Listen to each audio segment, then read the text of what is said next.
Mais pour le coup, Kittle, depuis son arrivée dans la ligue, j'adore ce joueur, j'adore le regarder jouer. Je suis en parfait désaccord avec les deux camarades. Masque Pater. Maston Pater, excellent. S'il continue alors qu'il est taillé comme un tuteur à géranium en plus. Bonjour à toutes et à tous et bienvenue dans un nouvel épisode du Front Office. On continue notre débrief de draft en passant de division en division après la NFC Nord hier et la NFC et AFC Est les deux derniers jours également, les deux premiers épisodes. On enchaîne aujourd'hui avec l'AFC Nord. Et pour parler de cette division très très homogène, je suis accompagné par Alex. Comment vas-tu, Alex ? Salut PA, salut tout le monde. Comment ça va ? Depuis hier. Depuis hier, très très bien. Je trouve que là, il y a pas mal de choses à dire sur cette division. Et des équipes ont été des bons élèves. D'autres équipes, on va en parler, un petit peu plus compliquées. Mais ça va être intéressant d'en discuter. On ne sait pas si c'est au pluriel ou au singulier pour les autres équipes. No spoiler. No spoiler. Exactement. Comme d'habitude, n'hésitez pas à nous suivre sur tous les réseaux, Twitter X, Blue Sky Threads, Instagram, YouTube, Twitch, le Front Office et sur le Discord en lien en description. Et comme d'habitude également sur Twitch, on est affilié depuis quelques jours seulement, donc si vous avez un Prime qui dort un petit peu, je sais pas où, sur votre ordi, dans le grenier, dans les cartons, peu importe, et que ça vous fait plaisir de nous soutenir, n'hésitez pas, ça soutient la chaîne, le contenu, ça nous fait extrêmement plaisir. En plus, on pourra donner votre nom pendant un live. On enchaîne du coup avec l'AFC Nord. Alors, on va commencer par les premières divisions l'année dernière. Les Baltimore Ravens, considérés encore une fois comme des très bons drafteurs. On pourrait revenir aussi là-dessus. En tout cas, avec leur tour numéro 1 et le pick 27, ils sont partis sur le safety de Georgia, Malachi Starks. Alors j'aime bien le choix. Je trouve que c'était une des possibilités avec Edge, mais comme on verra par la suite, ils ont fait un très bon coup, en tout cas avec un autre Edge. Mais j'entendais les supporters des Ravens qui voulaient en tout cas du renfort sur la défense, qui a posé problème l'année dernière. Et pour moi, comment il s'appelle, Malachi Starks, c'est un des profils qui fit le plus avec leur défense. Alors on sait que les Baltimore Ravens aiment bien jouer avec 3 safety.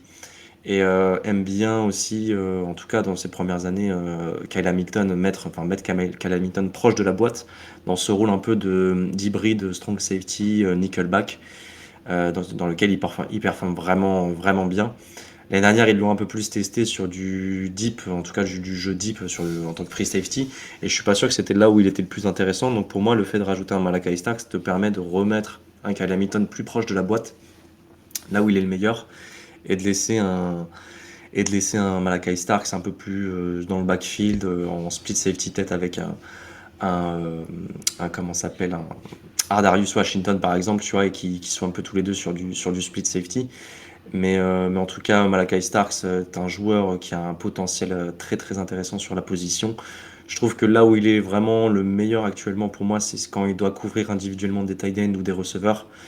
Et aussi également sur ses ball skills où je trouve vraiment qu'il est très très intéressant. Il a encore des progrès à faire sur ses couvertures et sa compréhension du jeu, en tout cas son anticipation. Mais pour moi, il a toutes les qualités pour réussir à l'échelon supérieur.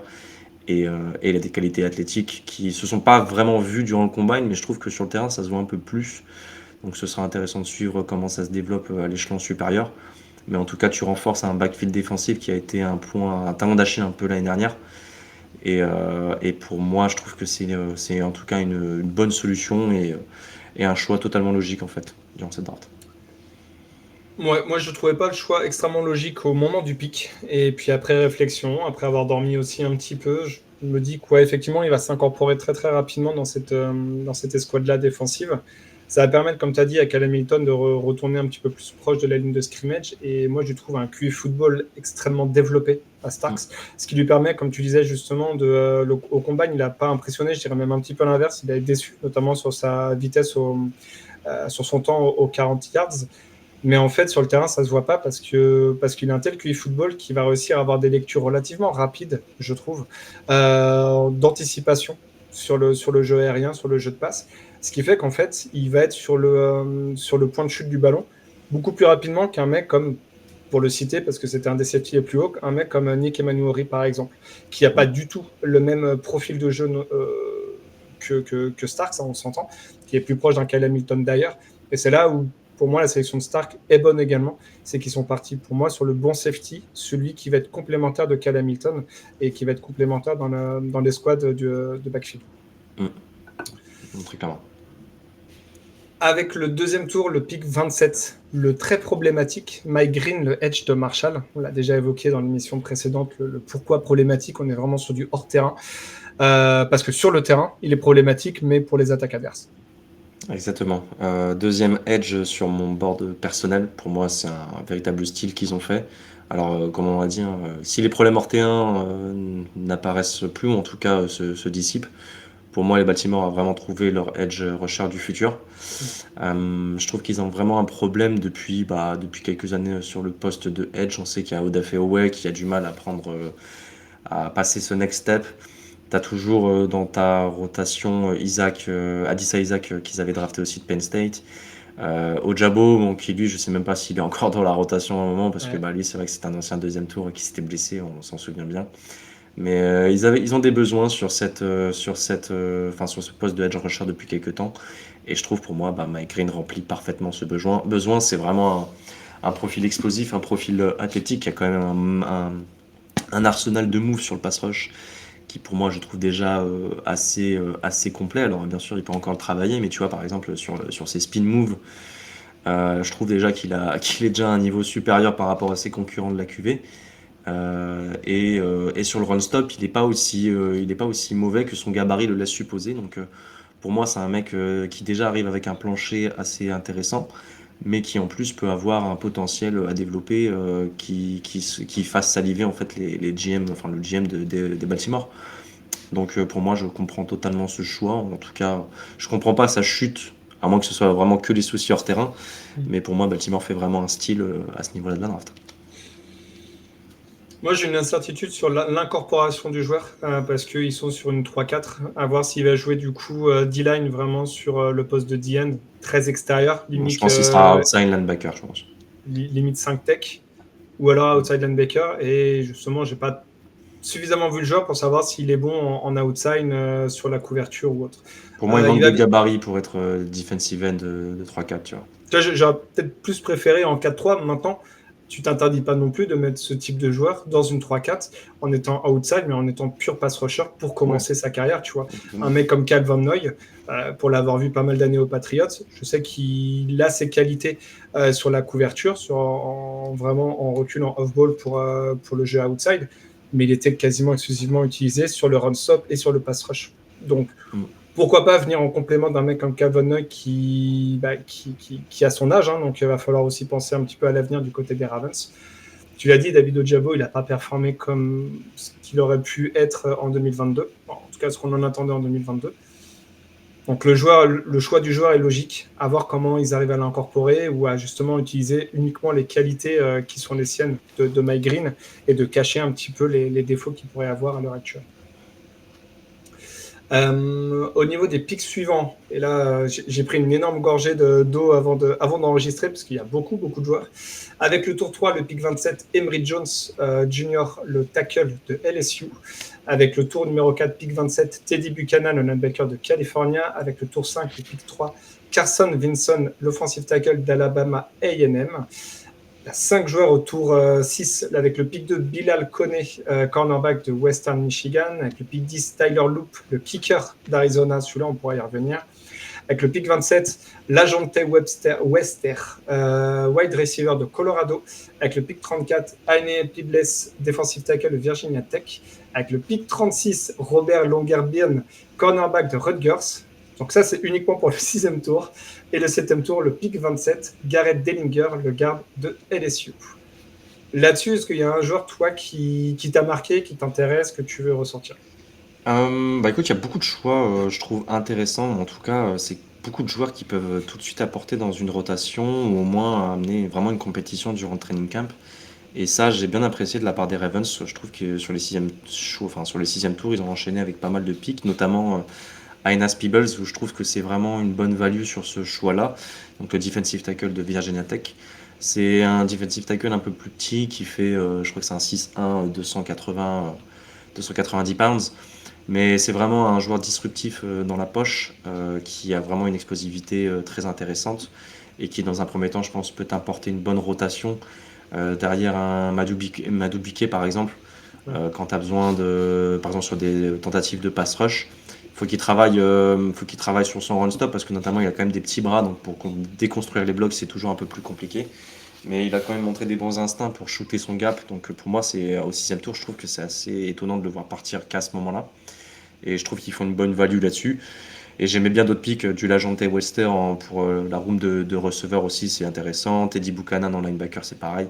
Enfin, honnêtement, ils ont vraiment fait beaucoup de choix intéressants pour les rotations sur beaucoup de postes clés, même cornerback Bilal Koné, qui a des tools athlétiques assez impressionnants et qui est descendu, je pense, aussi par rapport à sa production, qui était à Western Michigan aussi. Donc, c'est pas forcément l'université que tu vas le plus regarder, mais pour moi, ils ont pris pas mal de joueurs qui peuvent surprendre et qui peuvent, d'ici quelques années, gratter une place de titulaire. Ouais, assez d'accord. Moi, surpris que Emory Jones soit descendu autant, et en même temps, c'est lié aussi à sa saison, les dernières saisons. C'était un mec qui, dans les mocks, l'année dernière, était attendu plutôt deuxième tour. Il est un petit peu descendu suite à sa saison. Donc pourquoi pas, peut-être que ça peut également être un style selon son niveau en NFL. Mais moi, j'ai plutôt partir sur Tyler Loop, le kicker d'Arizona. Alors, peut-être qu'ils se sont aussi empressés de le prendre parce que les Patriots avaient pris Borregales quelques pics avant, au début du sixième tour. Mais la question se pose, des soucis extrasportifs de Justin Tucker. On a appris, c'est un partenaire de massage de Watson. Donc problématique également le comportement du monsieur. Est-ce que ça signifie la fin de sa carrière, ou en tout cas chez les Ravens? C'est une possibilité. En tout cas, les Ravens en leur histoire n'avaient jamais pris de kicker, ou alors ça faisait très très longtemps, mais je crois que de leur histoire, ils n'en avaient jamais pris. Ils avaient pris que des free agents, enfin des UDFA. Ça montre peut-être qu'il y a une vraie incertitude sur ce poste-là, et ça va être très intriguant et très intéressant à suivre. Alors oui, effectivement, c'est pas un poste qui fera que les Ravens auront le step-up supplémentaire et arriveront en finale de conférence et iront au Super Bowl. Ça, là-dessus, je rejoins complètement. Mais malgré tout, Tucker, il est dans l'équipe depuis plus de 10 ans. C'était le pied fiable de la NFL, le pied fiable des Ravens, malgré une petite baisse de niveau sur les 2 dernières saisons. Ça va être intéressant, ça va être très intriguant. Moi, cette fin d'intersaison, ce début de saison régulière on va dire en août avec la pré-saison, pour voir quel sera le cas de Justin Tucker au début de la saison 2025. Et puis, petite mention aussi, je trouve qu'ils ont fait de la bonne value sur des UDFA. Jay Higgins, qui était un linebacker de Iowa, que moi je pensais qu'il allait être drafté entre le 5e et 6e tour, qui chope en UDFA. Ce linebacker solide qui va t'apporter dans la rotation. Tu as déjà une escouade de linebacker qui commence à avoir de la gueule. Tu as pris aussi Teddy Buchanan. Ouais. Leur escouade de linebacker, même limite les 2e lames et les 3e lames, honnêtement, ça commence à être très très intéressant. Donc ça aussi, je trouve toujours de la value, même sur des UDFA. C'est une draft réussie en tout cas de leur part. Ouais, c'est important d'avoir pas mal de linebackers, surtout quand tu joues en 3-4, parce qu'on sait qu'il peut y avoir un turnover assez important par les blessures et par les snaps sur le terrain. Draft réussi, on les a mis en bons élèves. Pourquoi pas en vainqueur de draft du coup? Honnêtement, en y repensant, je suis à 2 doigts de me dire que on pourrait les mettre en vainqueur de draft. Parce que quand je regarde, je me dis peut-être que receveurs, est-ce qu'ils auraient peut-être pas pu prendre un receveur un peu plus tôt? Après, est-ce qu'ils ont vraiment des gros besoins? Tu vois, t'as quand même. En fait, t'as des interrogations sur Hopkins, à voir ce qu'il peut t'apporter. Devontae Walker, tu l'as drafté l'année dernière. Moi, je trouve qu'il y a un besoin. Personnellement, quand on avait fait la mock, j'étais parti sur receveur, il me semble, avec les Ravens. Ça aurait pas été déconnant, loin de là, de partir sur un receveur, peut-être justement sur le 3e tour, à la place d'un mec comme Emory Jones, de partir sur receveur. Et là, moi, personnellement, je les aurais mis en vainqueur de draft, selon aussi le receveur choisi. Mais ça manque d'un receveur, je dirais, d'impact, de talent immédiat. Parce que, ouais, je n'ai pas ultra confiance en Hopkins. On a vu que c'était un peu son cadavre qui était sur le terrain avec les Chiefs et les Titans ces dernières saisons. Zay Flowers, il a quand même un petit historique de blessure. Rashad Bateman, il a fait une plutôt bonne saison l'année dernière, je ne vais pas lui enlever, mais est-ce que c'est vraiment lui que tu veux en receveur X à temps plein? Je ne sais pas, est-ce que tu as l'extrême certitude en fait qu'il va performer semaine après semaine? C'est là, moi, mon incertitude. Donc voilà, partir sur un receveur au premier tour, non, effectivement, je m'étais emballé sur la mock, et au final, Malachi Stark, c'est très bien comme choix, je trouve. Mais avec le troisième tour, parce que le deuxième, tu peux choper un mec comme Mike Green et on voit le talent du joueur. Difficile de passer à côté, et je pense qu'en plus, on leur aurait reproché de ne pas l'avoir pris. Donc pour moi, le troisième tour, au lieu de prendre un mec comme Herman Jones, et peut-être qu'il va performer, c'est pas contre le joueur, mais plutôt partir sur une autre position, et receveur, je pense qu'il y avait encore du monde à ce moment-là de la draft. Tente le coup. Ok. On enchaîne avec les Pittsburgh Steelers, qui ont, comme les 15 dernières années, été à l'équilibre. Ils sont même finis en 17 et, comme toutes les dernières années, se sont écroulés en playoff. Mais en tout cas, au niveau de la draft, ils sont partis avec le premier tour, pick 21. Ils ont pris le defensive tackle d'Oregon, Derrick Harmon. Ouais, Derrick Harmon qui était un peu plus bas sur mon board personnel, mais en tout cas, je pense que Pittsburgh, ça reste quand même un des meilleurs fits pour lui. Il va arriver tout de suite et être ton defensive end en 34 pour moi, à l'opposé de Cam Hayward et Takinu Beaton qui est toujours à l'intérieur en tant que nose tackle. Donc pour moi, c'est un fit intéressant, c'est un mec vraiment disruptif. C'est un peu une boule d'énergie, hein. Moi, je le compare vraiment à une boule d'énergie sur la D-line, qui a peut-être un petit manque sur les changements de direction, notamment lorsqu'il arrive lancé. Toujours un peu compliqué de se retourner pour réussir son plaquage, mais au moins tu sais qu'il va créer de la perturbation dans la poche et que c'est jamais une mauvaise solution quand tu es les Pittsburgh Steelers de miser sur la D-line, sachant que c'est une des meilleures D-line depuis des années maintenant. Donc il faut préparer aussi l'après Cameron Hayward, qui n'est plus tout jeune même s'il est encore performant. Donc le pic, personnellement, je l'entends totalement. Et je trouve qu'il y avait quand même besoin pour celui-là. Donc ça s'entend totalement, même si pour moi c'est un léger reach, mais je vais pas titiller là-dessus. Pour moi, le fit est évident. Ouais, tu dis qu'il a des soucis pour s'arrêter quand il est lancé. Quand tu fais 142 kilos, je peux l'entendre. Quand tu es un smear mort qu'humain, je peux l'entendre. C'est ça. Mais Rich, oui et non. Enfin, je te rejoins là-dessus sur le fait qu'il a peut-être été pris un tout petit peu haut. Mais en même temps, ils n'avaient pas de deuxième tour, on le rappelle, parce qu'ils l'avaient envoyé pour prendre DK Metcalf aux Seahawks. Et en fait, le choix d'après, c'était au troisième tour. Donc en fait, et moi aussi, je reste toujours sur ce leitmotiv. Si ça avait été un mec qui était attendu consensus deuxième tour, s'ils le prennent en fin de premier tour, j'aurais pas été choqué non plus, parce que justement, il n'avait pas de deuxième tour à donner. Donc en fait, tu prends le joueur qui t'intéresse le plus avec ce que tu peux avoir avec le pick 21 du premier tour, que ce soit sur un fin de premier ou un mec attendu plutôt deuxième tour. Donc je suis pas choqué. Il y avait quelques tackles qui sont sortis, on en a parlé, Kenneth Grant notamment, Mason Graham bien sûr. Tu prends l'un des meilleurs de la draft au moment où il tombe à ton pic. Top, et c'était un besoin, on l'avait évoqué, hein, vraiment sur la D-line, c'était vraiment un besoin prégnant. Donc c'est idéal en tout cas avec cette valeur-là. Pas de deuxième tour comme évoqué parce que DK Metcalf. Donc troisième tour, on va peut-être un tout petit peu plus en parler que pour d'autres équipes. Avec le pick 19, le running back d'Iowa, Caleb Johnson. Je vais commencer si tu veux, c'était un besoin. On le savait, Najee Harris, il est parti. Caleb Johnson le remplace, je dirais, physiquement et poste pour poste, parce que ça a l'air d'être un bon gabarit, 224 pounds. J'aimerais pas le prendre lancé. Et puis voilà, c'était un besoin. Le mec est un petit peu tombé. Troisième tour, je trouve pas ça choquant non plus. Je sais que certains l'apprécient plus que d'autres. D'autres le voient pas très très bon. On verra ce que ça va donner. Najee Harris était normalement un top running back. Et on voit qu'il n'a pas eu je dirais la production aussi, parce qu'il avait tellement de portée qu'il a fait toutes ses saisons en NFL à plus de milliards. Mais si tu regardes en average par portée, c'est pas dingue. À voir ce que Caleb Johnson va proposer. Ils avaient déjà un autre bon running back, parce que tu pouvais le considérer comme titulaire à plein temps avec Jalen Warren. C'est un peu compliqué.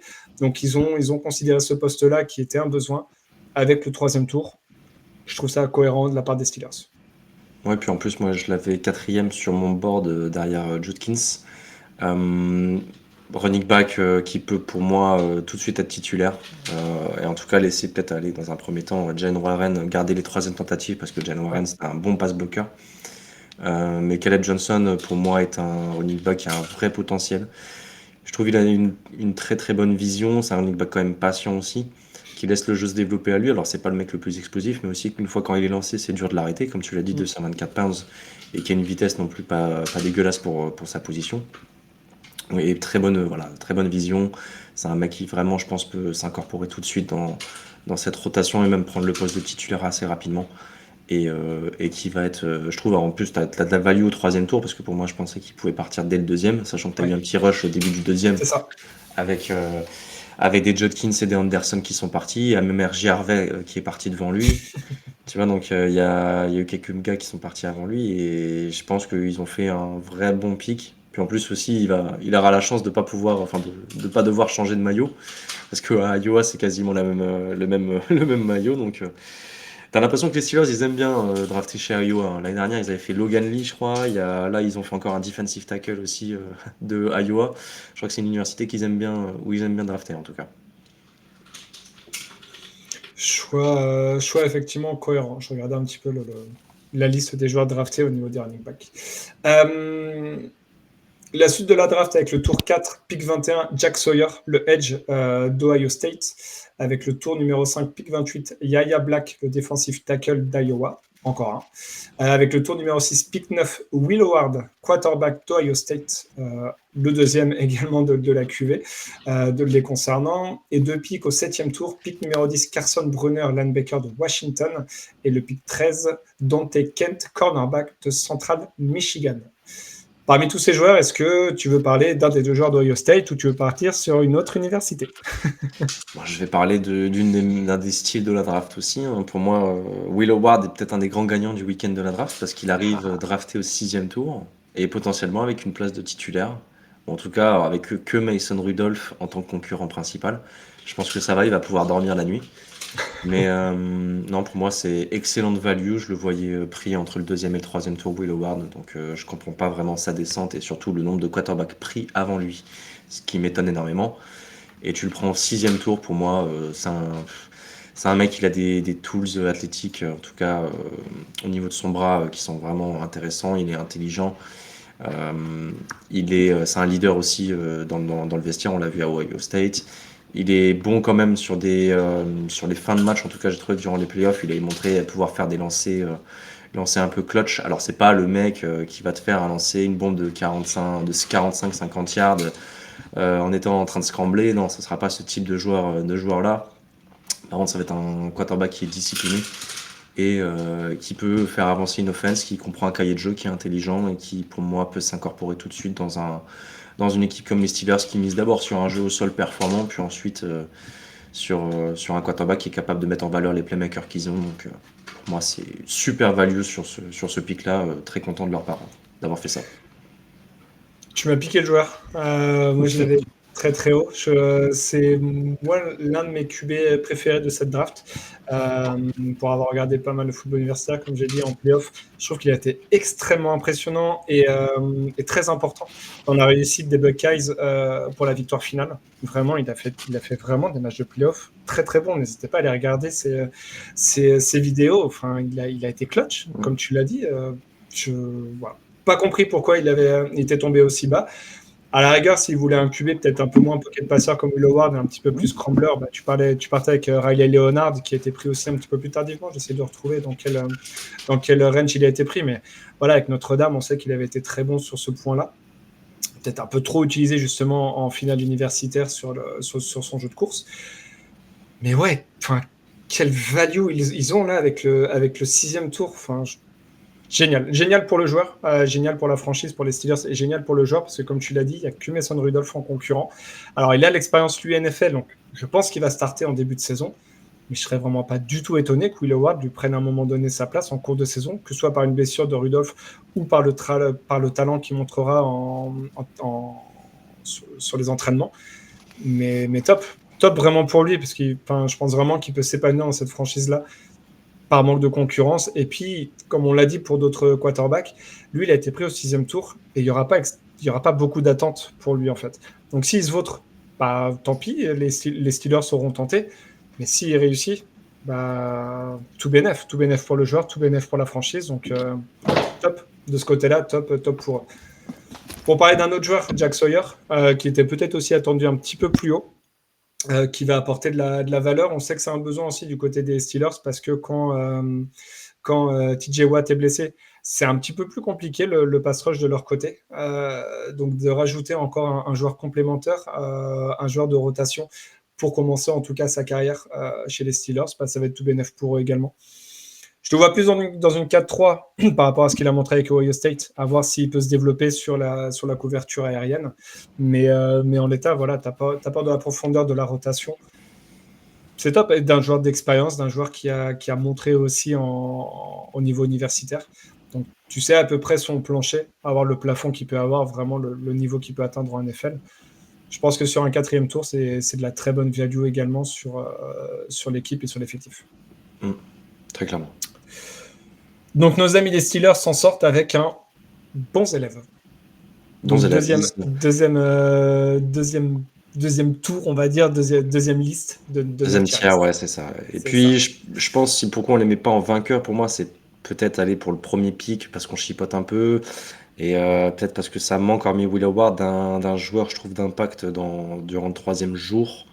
Peut-être un cornerback, ça manque d'un cornerback. Ouais, c'est ça aussi, c'est ce que j'allais dire. Un cornerback, on en avait parlé, ils avaient des besoins sur le poste de cornerback qui a été adressé qu'avec le 7e tour. Ça, je trouve ça un petit peu dommage. Alors après, ils n'avaient pas non plus beaucoup de choix et il faut prendre en compte aussi que le 2e tour a servi à amener DK Metcalf. Ils ont pris un receveur établi dans les NFL, donc ça, moi, je le mets toujours dans ma considération des picks. Oui, ils ont envoyé un 2e tour, donc ils ne l'avaient pas sur la draft, mais ils ont un receveur qu'ils ont en plus très bien payé, mais qui a déjà fait ses preuves en NFL, donc ils savent quel joueur ils vont avoir. C'est ça, mais voilà, honnêtement, ils font une très bonne draft et j'en voudrais pas aux gens qui disent qu'ils les mettent dans les vainqueurs de la draft NFL.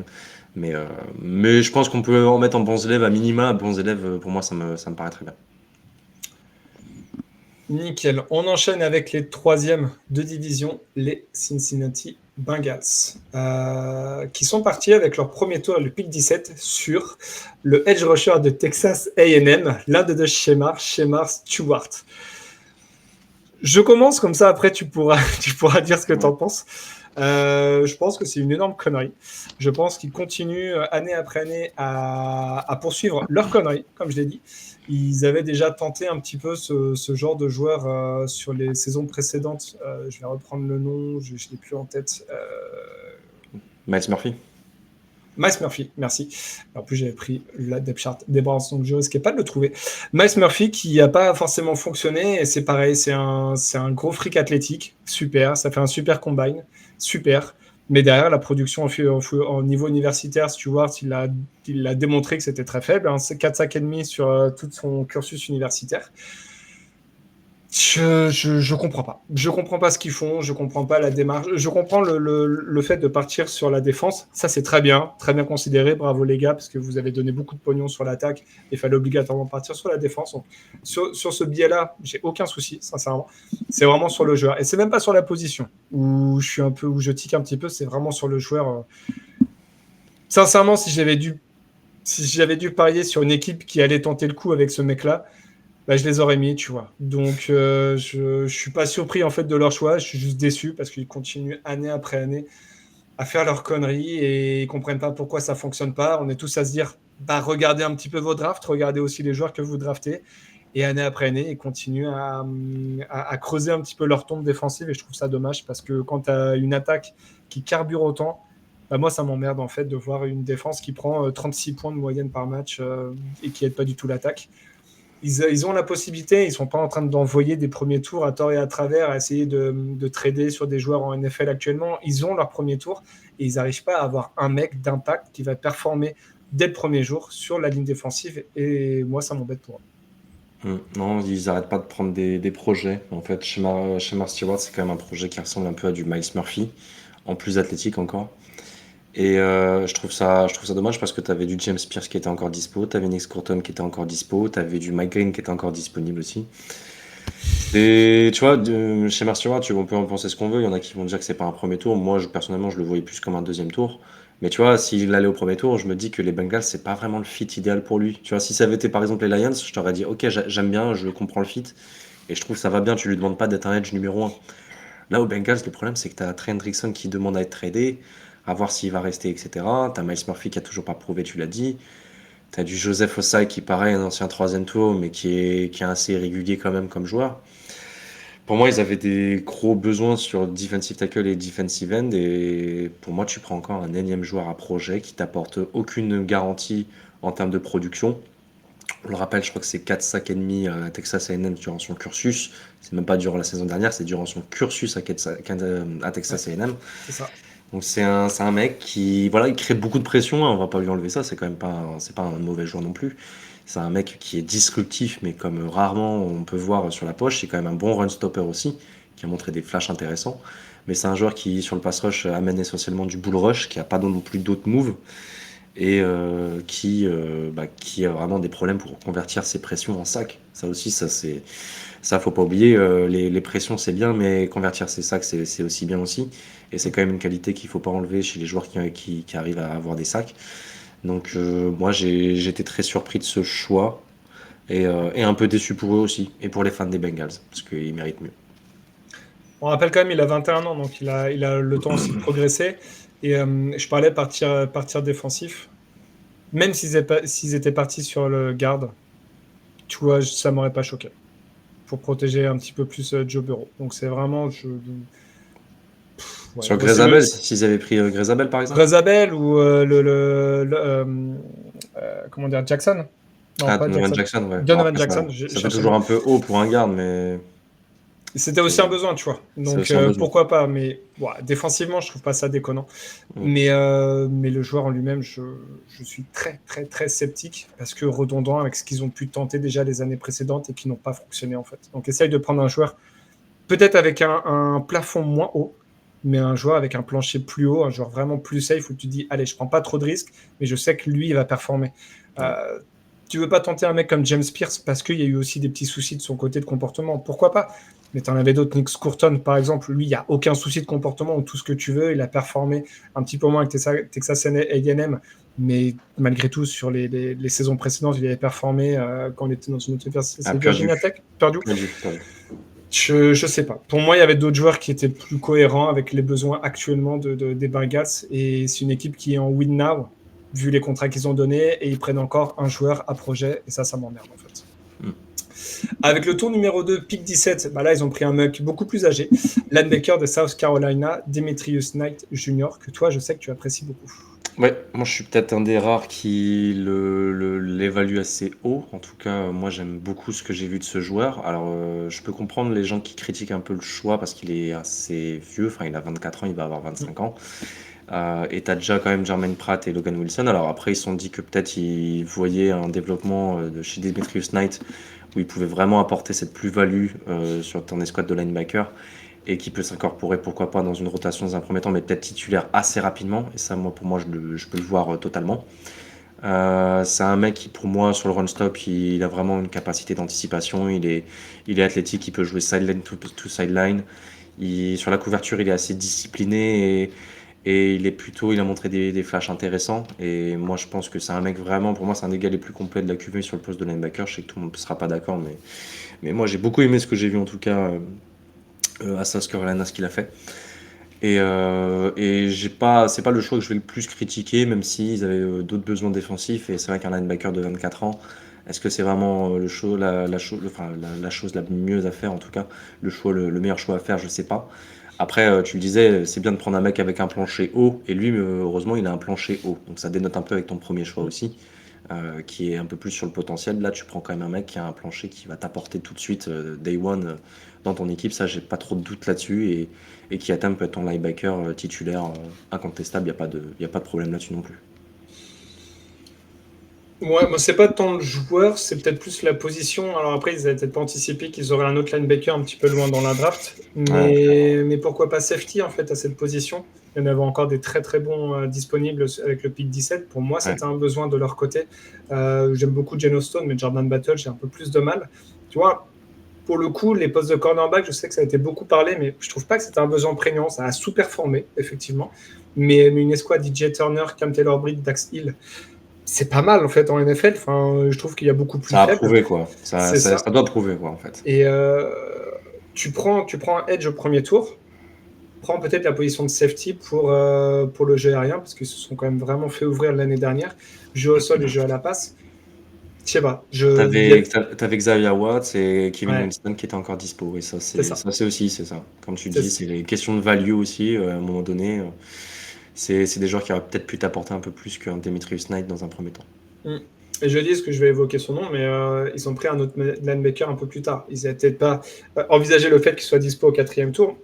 Ça fait peut-être un peu redondant avec Demetrius Knight. C'est juste ça qui m'embête un petit peu, mais le joueur a l'air bon, cohérent, l'âge, peu importe, comme dirait Mbappé, moi tu me parles pas d'âge. C'est vrai que forcément, tu sais que son plafond va être limité parce qu'il a déjà 25 ans et en termes de progression, ça va être un peu plus compliqué. Et en plus, pour ajouter une pièce là-dessus, ils ont pris Oren Burks des Eagles à la Free Agency, qui a été bon aux Eagles, qui avait été bon aussi aux Niners, de mémoire, s'il était là-bas. Et c'est là, en fait, c'est le double ajout de linebacker, là où tu as en plus pris Oren Burks. Alors, on sait que c'est Jermaine Pratt, je crois, qui est free agent à la fin de la saison. Peut-être qu'il sera pas signé, donc tu anticipes un petit peu ce côté-là. Mais voilà, tu en avais pris un en FA, tu en prends un deuxième un peu plus tard à la draft. Tu fais deux linebackers de suite, c'est trop en fait. Et pour moi, tu avais un besoin aussi dans le backfield. Enfin, tu vois, c'est ça. Tu avais corner safety, tu aurais pu prendre un mec, t'en prends même pas durant cette draft. Et ça, je trouve, c'est très compliqué. Sachant qu'au 4e tour, tu avais encore des mecs intéressants. Hein. Malakai Moore était pas encore parti. T'avais encore des joueurs sur le cornerback, t'avais un Dorian Strong qui était pas encore parti. Enfin, tu vois, t'avais plein de mecs sur qui tu pouvais faire de la valeur. Hein. Donc, moi, je suis très étonné par ce choix d'avoir repris un deuxième linebacker au 4e tour. Et c'est une équipe qui joue, alors à voir comment c'est Al Golden maintenant le nouveau défensif coordinateur, mais comment il va jouer. Les années précédentes, ça jouait plutôt en 4-3, voire 4-2 avec un nickelback. À voir s'ils vont suivre la même trame, mais tu rajoutes beaucoup de linebackers dans une escouade où tu joues grossièrement avec seulement deux linebackers sur le terrain. Donc c'est vrai que c'est quand même, je sais pas, c'est un peu bizarre leur choix. Avec le 3e tour, pick 17, ils sont partis sur le garde de Georgia, Dylan Fairchild. Avec le tour numéro 4, pick 17, ils n'ont pas beaucoup bougé dans sa draft, voire même pas du tout. Ils sont partis sur le linebacker de Clemson, Barrett Carter, deuxième linebacker. Avec le 5e tour, pick 17, un nouveau offensive lineman de Miami, Jalen Rivers. Et avec le 6e tour, pick 17, ils sont partis sur le running back de Texas Tech, Taj Brooks. Moi, j'en ai un peu parlé de Barrett Carter. J'aime plutôt bien le choix et pique en 119 dans cette draft. Je trouve ça bien. C'est juste que ça fait doublon avec Demetrius Knight. Peut-être qu'ils auraient pu partir sur une autre position. Et puis, je ne sais pas si vous voulez en parler, mais le gars de Georgia, Dylan Fairchild, est-ce que tu n'aurais pas plus le considérer au 2e tour, en fait? C'est juste ça, moi, mon interrogation. Au 2e. Moi, je trouve déjà au 3e. Pas ce joueur-là, mais du coup, cette position-là. Ah, pardon. Oui, t'aurais pu. Moi, je trouve que Dylan Fairchild, c'est assez haut. T'avais Kevin Winston qui part juste après aux Titans, on en a parlé.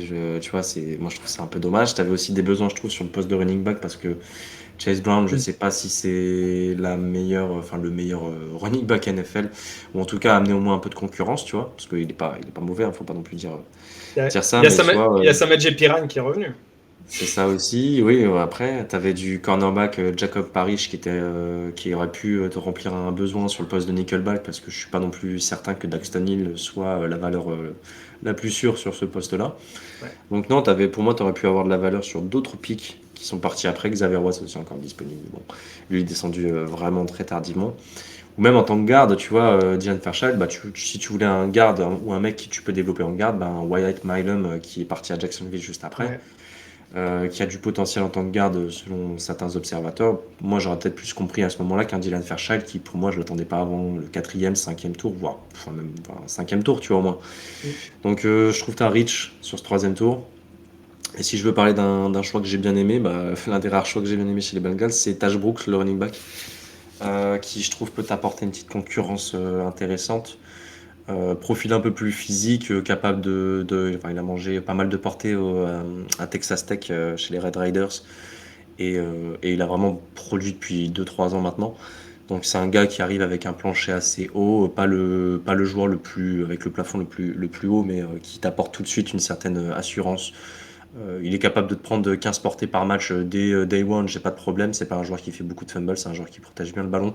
Pas le plus explosif, mais il est puissant, il tient bien le contact, et il est assez patient pour laisser le jeu se développer et prendre prendre la bonne brèche qui s'ouvre à lui. Donc moi j'aime bien le pick et je trouve au 6e ou 7e tour, il y a de la valeur là-dessus, donc j'ai bien aimé ce pick. Mais sinon, c'est peut-être l'un des seuls que j'ai bien aimé. Sans grande surprise, vous aurez compris par rapport à nos propos, on a mis les Bengals en tout dernier de la classe et dans la tiers. Qu'est-ce qu'ils ont fait? Encore une fois, on peut même rajouter année après année, ça devient difficile. Et comme on l'a évoqué un peu sur l'émission précédente, comme les Packers, il y a un moment donné où ça va plus tenir. Ça va plus tenir de sans cesse de faire des drafts un petit peu K1, K1, de prendre des joueurs qui sont trop riches, des positions pour lesquelles ils n'ont pas forcément besoin. Voilà. Je suis très déçu, encore une fois, par la draft des Bengals. On va finir par une équipe qui a beaucoup fait parler d'elle, les Cleveland Browns. Et je peux dire beaucoup faire parler d'elle en bien, pour une fois. Avec le premier tour, le pick numéro 5, ils ont pris Mason Graham, le défensif tackle de Michigan. Je vais te laisser en parler parce que je vais reprendre la compensation parce qu'on rappelle qu'ils ont trade down avec les Jacksonville Jaguars qui, eux, ont pris un autre joueur. Du coup, je vais récupérer la compensation pour l'évoquer parce que moi, ça fait partie aussi de mon cheminement pour noter la draft. D'évaluation, exactement, parce que c'est très très bon ce qu'ils ont récupéré. Mais je te laisse parler de Mason Graham. Non, Mason Graham, pour moi, c'était un de leurs besoins à l'intérieur de la D-line. Ils avaient perdu Ogunjobi, si je dis pas de bêtises. Ils ont que Shelby Harris et Malik Collins comme vraiment vétérans intéressants. Ils ont Michael qu'ils avaient drafté l'année dernière au 2e tour, je crois. Mais ça reste encore un peu trop léger, je trouve, sur ces postes de defensive tackle. Et pour moi, Mason Graham, top grade day one, ton escouade. Il sera un titulaire, je pense, indiscutable et qui va faire du bien pour ouvrir des brèches aussi pour Myles Garrett. Donc moi j'ai kiffé le pick et puis on en parlait, mais tu vois la compensation, si tu récupères un premier tour de 2026 de la part de Jacksonville, potentiellement un choix qui sera peut-être top 15 à voir la saison de Jacksonville, mais tu vois Jacksonville c'est pas non plus une équipe qu'on attend dans les 5 premières équipes de NFL. Donc pour moi c'est un deal qui a été maîtrisé d'une main de maître par le GM. Et qui a permis aussi derrière de récupérer un asset hyper important en même temps que tu récupères un joueur avec un des meilleurs talents, enfin des talents les plus intéressants de cette queue. Exactement, 100% d'accord avec toi. Au niveau de la compensation, donc ils ont envoyé leur choix numéro 2 du premier tour, leur choix numéro 4 et leur choix numéro 6 de cette année. Et ils ont récupéré le choix numéro 5 des Jacksonville Jaguars, donc du premier tour, le second tour de cette année, le 4e tour de cette année et le premier tour de 2026. On va pouvoir en parler justement parce que le second tour de cette année, eh ben, je trouve moi qu'ils l'ont bien bonifié. Ils sont partis, je vais parler des deux premiers, des deux picks du deuxième tour. Donc le pick 1, ils sont partis sur linebacker de UCLA, Carson Schwarzenegger. Et avec le pick 4, donc celui des Jacksonville Jaguars, ils sont partis sur le running back d'Ohio State, Keyshawn Jenkins. Honnêtement, alors c'est peut-être pas les positions les plus valuables, mais pour moi les joueurs sont parmi les joueurs les plus safe de ce deuxième tour. Ouais. Carson Schwarzenegger, pour moi c'est un des linebackers avec le plus de potentiel. Qui vient dans un premier temps, je pense, dans ta rotation derrière G.O.K. et Jordan X, mais qui, je pense, à terme, va rapidement prendre une place de titulaire. On ne sait pas vraiment avec Owusu Koramoah comment ça va se passer niveau blessure. On sait qu'il a fait beaucoup de commotions. Donc ça va être intriguant à suivre. Mais pour moi, Carson Schwarzenegger, qui était un ancien joueur qui n'avait pas eu de bourse universitaire et qui a su se faire sa place à UCLA, a montré des capacités athlétiques et un niveau de jeu qui est très intéressant. Je trouve qu'il est très bon pour diagnostiquer les runs, en tout cas le jeu de course adverse. Et pour moi, il est assez rapide pour arriver vite sur le porteur de balle. Donc ça, c'est vraiment des qualités. Il peut jouer sideline to sideline. Il est bon en couverture. En tout cas, il a des flashs en couverture qui sont très intéressants. Après, c'est aussi, il doit prendre un peu de poids, un peu de masse aussi pour la NFL. Ça va être dans un premier temps. C'est pour ça que la première année, je ne le vois pas titulaire tout de suite. Mais sur les années à venir, pour moi, ça va être un joueur... je pense fondamental de leur défense et pourquoi pas un capitaine de défense à l'avenir aussi. aux côtés de Myles Garrett et de Mason Graham. Donc pour moi, c'est un choix hyper intéressant. Et pour de Quinshon Judkins, troisième running back sur mon board. Pour moi, tu avais un besoin sur ce poste-là, sur les skills position et sur notamment le poste de running back avec le départ de Nick Chubb. Tu n'as que Jérôme Ford dans ta room à ce moment-là, donc tu prends un des meilleurs running backs disponibles d'Ohio State, qui a un potentiel immense pour moi et qui peut t'apporter aussi Day One dans cette rotation avec Jérôme Ford. Et aussi un autre running back qu'ils ont pris au 4e ou 5e tour. Donc pour moi, tu as rentabilisé ces deux choix. Alors ouais, c'est pas des positions les plus valuables, mais pour moi, c'est des joueurs qui vont être des joueurs d'impact dans ta reconstruction à l'avenir. Exactement, d'accord. Putain, je savais, je t'avais dit que ça. C'est des petits problèmes techniques. Je sais pas, même lui est surpris par le choix des Browns. Ouais, linebacker, un petit peu surpris, effectivement, quand on a commencé le deuxième jour, on s'est dit, oula, ils ont fait le bon choix au premier tour, mais le deuxième, c'est un petit peu plus étrange. Mais moi, le choix de Judkins, je le comprends complètement. En fait, ils font la même chose que ce qu'ils avaient fait avec Nick Chubb, quand ils avaient pris, c'était soit Garrett, soit Mayfield à l'époque. C'est top, ils avaient ce besoin-là de running back, et en fait, le pick des Jaguars, on pourrait y revenir après, ils prennent deux running back.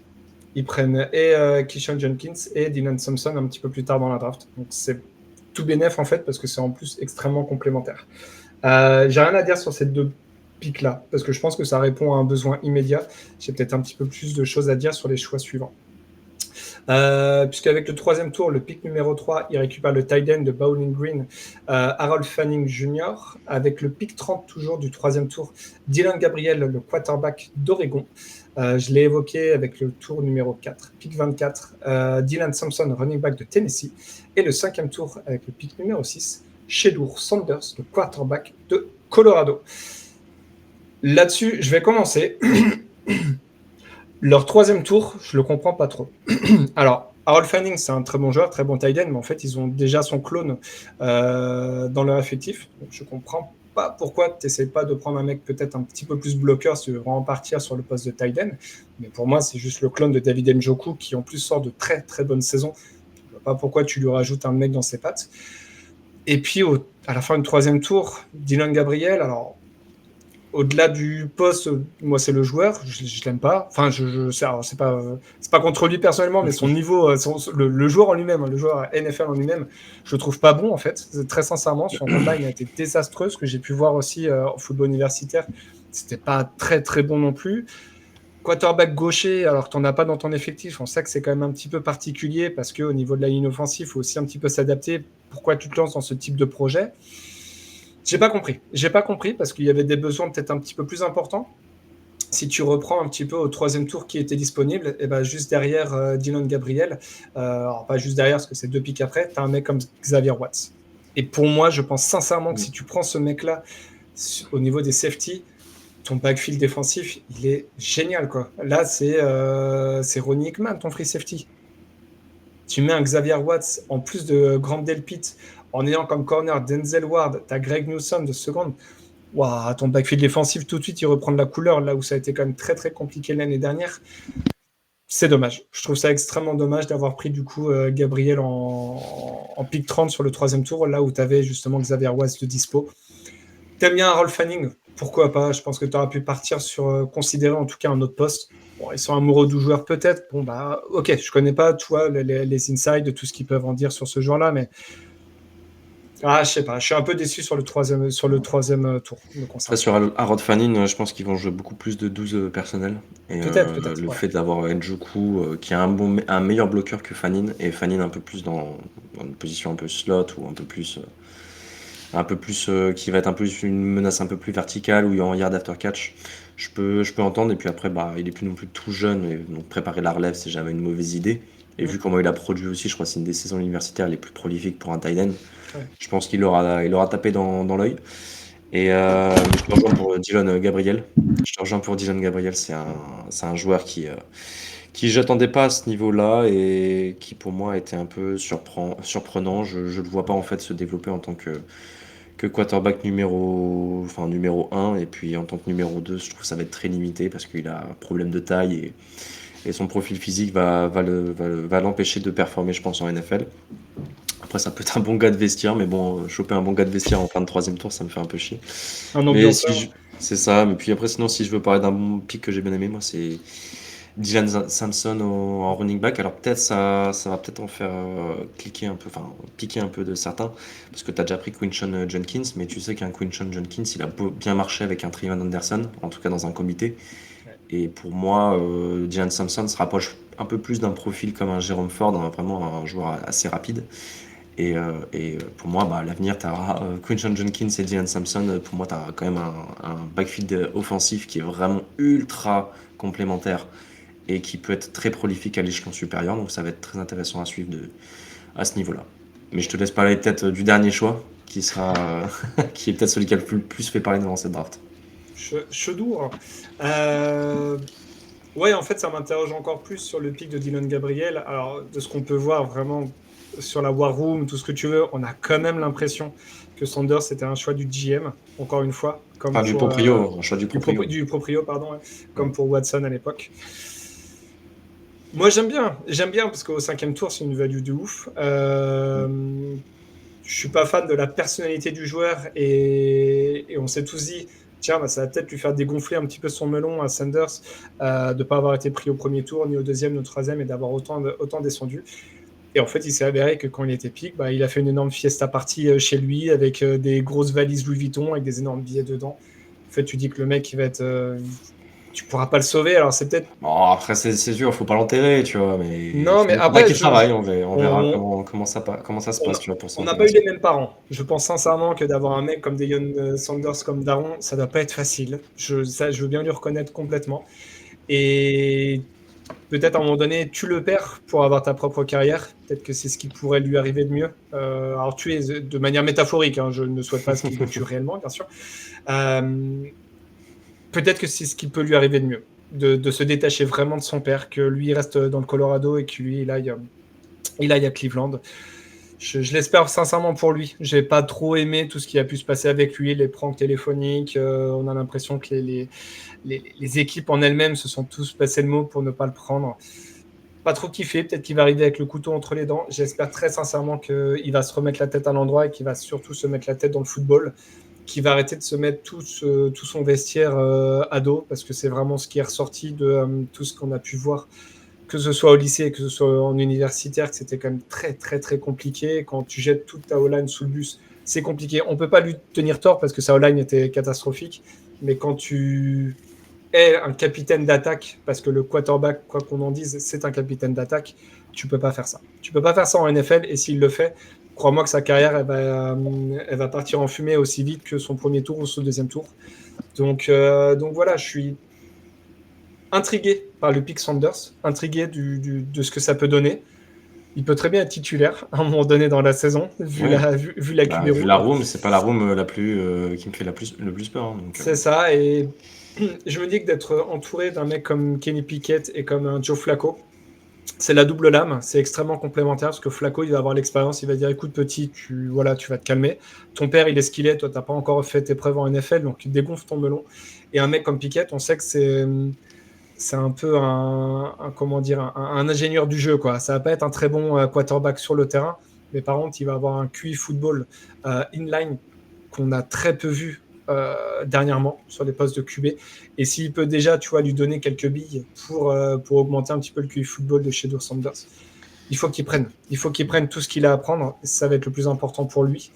Comme j'ai dit, je suis intrigué par le pick, je suis intrigué par le joueur, à voir ce que ça peut donner. On sait que les quarterbacks chez les Browns, c'est un peu le cimetière, donc peut-être que ça va être un cimetière pour lui aussi, on ne sait pas, mais peut-être que ça va être l'exception. Et ce qui me fait dire que ça peut fonctionner, et je l'ai beaucoup répété sur les intersaisons avec les Browns, c'est qu'ils ont un offensive coordinateur qui a beaucoup fait ses armes en football universitaire, avec peut-être un cahier de jeu qui va faciliter, je dirais, l'intégration de Sanders en NFL. C'est marrant parce qu'on parle de Sanders. Du coup, moi, je mets totalement Dylan Gabriel parce qu'il a été pris aussi un petit peu plus haut sur la même position. C'est ça, en fait. Mais c'est mon interrogation. Je pense que Gabriel ne jouera pas parce qu'en termes de niveau, moi, je le trouve très en deçà de ce qu'ils ont en plus dans leur QB room actuellement. Et je vois Sanders plus haut que Dylan Gabriel actuellement. Et je te dis avec le cahier de jeu du nouveau coordinateur offensif, je pense qu'il peut performer cette année. C'est ça. Puis, non, on verra bien ce que ça donne. Et puis, moi, je suis quand même aussi intrigué parce que je crois que j'ai vu, c'était Denzel Ward qui a mis un tweet en disant bienvenue à Shedeur Sanders. Mais quand Gabriel a été sélectionné, il a pas mis de tweet, etc. Donc, tu vois, c'est quand même un peu étonnant. Et je pense que dans le vestiaire, il va falloir surveiller ça de près, voir comment les joueurs réagissent à cette descente de Shedeur Sanders au cinquième tour. Et puis, comment il s'installe dans ce vestiaire. Est-ce qu'il va avoir vite une place de titulaire ou est-ce que ça va être plus dur pour lui que prévu? Ça va être intéressant à voir. Effectivement, dans le vestiaire, on espère qu'il y aura un Hard Knocks Cleveland Browns cette année, du coup. C'est ça. Ça peut être extrêmement intéressant. En plus du Hard Knocks, je pense qu'il y aura des reportages Netflix avec Sanders. Exactement. Donc voilà, faire attention aux personnages, mais ça peut être une value de dingue dans quelques années, effectivement. Là-dessus, tous les deux, on est parti sur les vainqueurs de la draft. Pour certains choix qui ont été faits, moi je suis perplexe, je l'ai dit sur Dylan Gabriel, mais le reste des picks sont extrêmement intéressants. Et je ne peux pas omettre non plus la contrepartie obtenue dans le cas du trade down au premier tour, parce qu'ils obtiennent quand même un premier tour de l'année prochaine. Et si on en a beaucoup parlé en vocal pendant le trade, si malheureusement aucun des QB performe, c'est une des équipes, selon le bilan qu'ils auront, mais qui seront à même de pouvoir prendre un des top QB à la prochaine draft, parce que s'ils finissent, top 10 de la draft à la prochaine draft, ils auront de la monnaie d'échange en ayant en plus le pick des Jaguars pour prendre un QB très très haut. Donc bonne draft cette année, très bonne anticipation pour l'année prochaine. Pour moi, c'est vainqueur de draft. Puis en plus, tu vois, leurs 4 premiers choix, c'est quand même Graham, Schlesinger, Judkins et Fannin. C'est quand même 4 gars qui potentiellement peuvent être titulaires en fait dès la première année. C'est ça. Et tu as une super value avec Sanders. Moi, peut-être le petit point négatif que je redonne, enfin, je leur mettrais, c'est qu'il n'y a pas eu de receveur et je trouve que leur escouade de receveurs me rassure pas non plus. Alors, tu sais qu'ils vont quand même passer beaucoup par le jeu au sol et qu'ils veulent remettre en avant ce système-là. Mais j'aurais bien aimé un petit receveur à la place peut-être de Dylan Thompson, tu vois, en quatrième tour. Alors après, Dylan Thompson, c'était peut-être le meilleur joueur disponible et ça, je l'entends totalement. Mais, ou même à la place de Gabriel, tu vois, un receveur, t'en avais encore des très bons disponibles. Je trouve que c'est un peu dommage de ne pas avoir considéré ça. Donc, mais après, en soi, voilà, on les met en vainqueur de draft, surtout parce qu'il y a aussi, voilà, comme tu l'as dit, le fait d'avoir récupéré un premier pick de 2026. Et tu as quand même récupéré un des meilleurs joueurs de la draft. Pour moi, c'était un des 4 meilleurs joueurs de la draft, Mason Graham. Et tu récupères un pick de 2026 en premier tour. La value, elle est monstre. Et donc voilà, pour moi, c'est dur de ne pas les mettre en vainqueur de draft vu comment ils sont renforcés. Je suis d'accord avec toi. Ça nous donne du coup pour les 4 équipes de cette AFC Nord, donc les Cleveland Browns en vainqueurs de draft, les Baltimore Ravens et les Pittsburgh Steelers en bons élèves et les Cincinnati Bengals en mais qu'est-ce qu'ils ont fait encore. Encore, c'est ça. Encore. Merci beaucoup Alex. Merci à toi. On se retrouve pour un prochain épisode donc dans 2 jours avec la NFC West. D'ici là, bonne écoute. Bonne journée à vous, bonne journée ou bonne soirée selon à l'heure à laquelle vous nous écoutez. Et vive le football!